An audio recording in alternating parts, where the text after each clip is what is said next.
Now, 10 this morning here, another shooting in South Seattle with one person shot in the leg and taken to Harborview. So we want to talk a little bit about that. We want to bring in Q13's Brandi Kruse.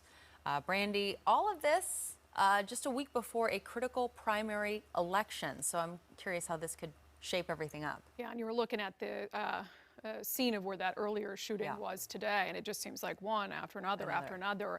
Obviously, election is secondary to the people who are losing their lives, but we do have the primary next week. There's 15 people on the ballot for Seattle mayor. And they're talking about this. And they're talking about this, and they all have kind of very different ideas on what exactly they would do, what the city should do to try to deal with the issue around shootings and deadly shootings in the city. Some of them saying something that is quite contrary to what current council members believe. Some of them saying that we need to hire more police officers.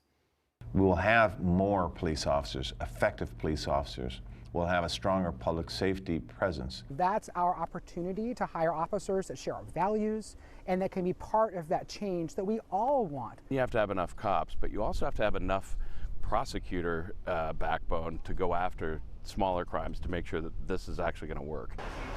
Yeah, and then you have other folks who we spoke to who are running for mayor who believe that we need to make community investments to try to prevent especially youth from falling into a gang life, becoming more susceptible to being involved in a shooting, either committing the shooting or being the victim of a shooting. And, you know, one of the leading candidates for Seattle Mayor is current City Council President Lorena Gonzalez, and she was one of the main pushers of the defunding movement last year, so it would be a little disingenuous for her to come out now and say, yes, we need more police officers. She's kind of going the public health route on this. She put out a statement yesterday saying we must treat the epidemic of gun violence as a public health problem, not just a criminal justice issue, in talking about how she would address this if she were elected mayor. You know, one of the things, though, that's very true is the mayor can't do it by themselves. We've seen that with Seattle Mayor Jenny Durkan. During the defunding debate last year, she kind of begged the council, you know, please don't move forward too quickly with this. And now we've lost 250 officers in the last 17 months. The mayor reiterating yesterday that we need sworn police officers, yes, police officers with guns.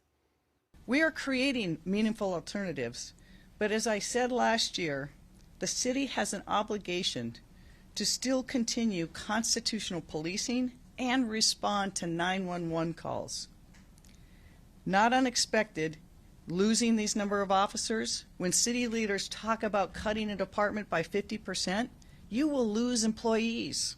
So the mayor is sort of warning perhaps not just current city council members, but maybe the city council members who are to come in this year's general election, those who might get elected. By the way, Mayor Jenny Durkan will be joining us live an hour from now at 9:30 to talk about this string of shootings we've had across the city and what they're going to do right now to try to stop it. Well, you kind of just said it here. I mean, the mayor can't do this by themselves. So we do have this primary election coming August 3rd. I mean, could this election have an impact on what happens at City Hall and if things do change? I will be honest. I don't think a substantial impact because so what you only have. Next? Well, it's a good question. I think. First, on your question, you only have 2 city council seats up for grabs. Right. One of them, the incumbent's going to win, Teresa Mosqueda. She just doesn't have any serious challengers. The other one is for Lorena Gonzalez's seat. Of course, she's running for mayor. And the leading candidate in that, according to polling, is Nikita Oliver, who's a police abolitionist. So if anything, the council could shift a little further toward the defunding movement, unless, to your second point, unless there's some sort of change. You know, maybe this, I hope not, but the trajectory of violence continues and they change course and say, okay, maybe we need to stop doing this and move towards a different solution. But in the mayoral race, you know, you have Lorena Gonzalez, who has, you know, was a lead backer of police defunding.